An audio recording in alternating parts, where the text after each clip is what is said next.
I'm Jared Davis, and I'm going over two articles for the assignment. So, the first article I'm going over is Health Ills Abound as Farm Runoff Fouls Wells. This is from the New York Times. It was made in September 17th of 2009. So, the main point of this article is that because of runoff from the runoff in Brown County increases bacteria and parasite levels in water. So the reason why this article is being written is because the runoff from farms is causing water in Brown County to be infected with parasites. And so this first supporting idea is that there are 41,000 dairy cows in Brown County, which includes Morrison, and they produce more than 260 million gallons of manure each year. Uh, this is applicable to it because there's so many cows and there's so much manure that it has to go somewhere, and usually they use it to like uh fertilize the fields that or the whatever fields or uh hay or alfalfa that they use to feed the cows. But usually if there's too much of it, then it leads to things running off in the water. This is the second supporting idea. Agricultural runoff is the single largest source of water pollution in the native rivers and streams, according to the EPA. An estimated 19.5 million Americans fall ill from each year from waterborne parasites, viruses, or bacteria, including those stemming from human and animal waste, according to a study published last year in the scientific journal Reviews of Environmental Contamination and Toxicology. In Morrison, more than 100 wells were polluted by agricultural runoff within a few months, according to local officials, as parasites and bacteria seeped into the drinking water. So pretty much like this is a pretty basic idea of what's happening. Like because of the excess of manure that's running into the stream, and because it's running into the stream, like it's affecting the water table, and including the groundwater and the surface water. So people who have wells are getting a lot of manure, and the manure is causing things to grow in it, like bacteria and parasites. And so a lot of people are getting sick from it because of just how unhealthy the water is. So, in summary, this article goes through the excess amounts of manures and what it causes. What I think should be done for this is there should just be stricter regulations for how they dispose of manure, if that's by exporting it or by just disposing of it in like certain areas. But if they're not disposed of correctly, then of course there is the chance of it endangering water supplies. So this would represent the second rule of ecology because everything goes somewhere. Obviously, manure, if there's too much of it and if it's not going to the fields, it has to go somewhere. It's not just going to disappear. It's not going to go all into the plants because the plants can only take up so much, and it's going to really go into water supplies because of runoff. That's just where everything ends up. And I have no questions about this. For the second article I did was the Nestle wants Florida water for almost free to then sell it back to us. It's a article done by Electrek. It was made in March 10th of 2020. So the main point of this is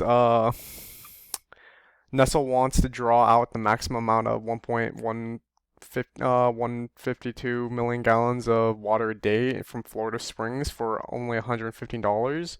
It's because they have a contract that they made with a different company, and then Nestle bought out that company, and they want to extend the contract where they get to take a large amount of water from these springs.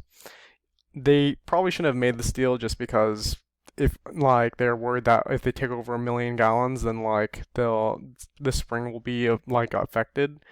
But they made this deal and with this in mind. So the first important idea from the article is that deterioration of water quality, lowering the water table, reducing residential well water supplies, reduction of water to other streams and lakes in the state, destruction of ecosystem and wetlands, loss of support below soil, creating sinkholes. This was in response to like the environmental concerns, and they just pretty much listed all the environmental concerns that they were worried about.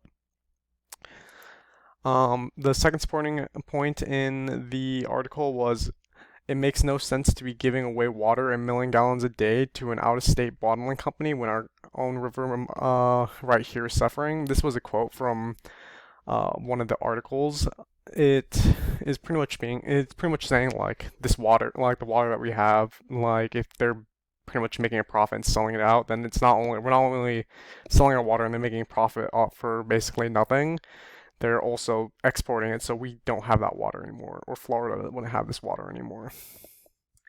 So the third supporting point that they made is, for too long, bottling companies have drained Florida's most precious resource for next to nothing. Florida's aquifers are the lifeblood of our economy and the recreational staple of our communities. They can't be treated like a corporate giveaway that has an infinite supply any longer. So pretty much if they continue to take water, then eventually this spring, specifically Guinea Springs in Florida, which is the one that made the deal for the million gallons a day. They are worried that because if they take more than a million gallons a day, it's going to start lowering the water levels and it's going to start messing with the wildlife here. And they make a lot of money off of just the recreation and like just people using the spring as a place for floaties or whatever. And it's starting to affect. And if this goes away, then you lose a large source of income. So my thoughts are taking water and selling out of state like is obviously a bad thing for Florida. It's a good thing for the company because they obviously make a lot of money off of it. But for Guinea Springs specifically, it is lowering their water supplies. Actions that can be taken is, well, they could regulate how much water is taken, or they could just deny the renewal of the contract, which they have been trying to do, but there's been an appeal, so like the Nestle is taking them to court for it, and so that way they can continue to start draining it. But that is neither here nor there. So the principle of ecology, and this is everything is connected. So because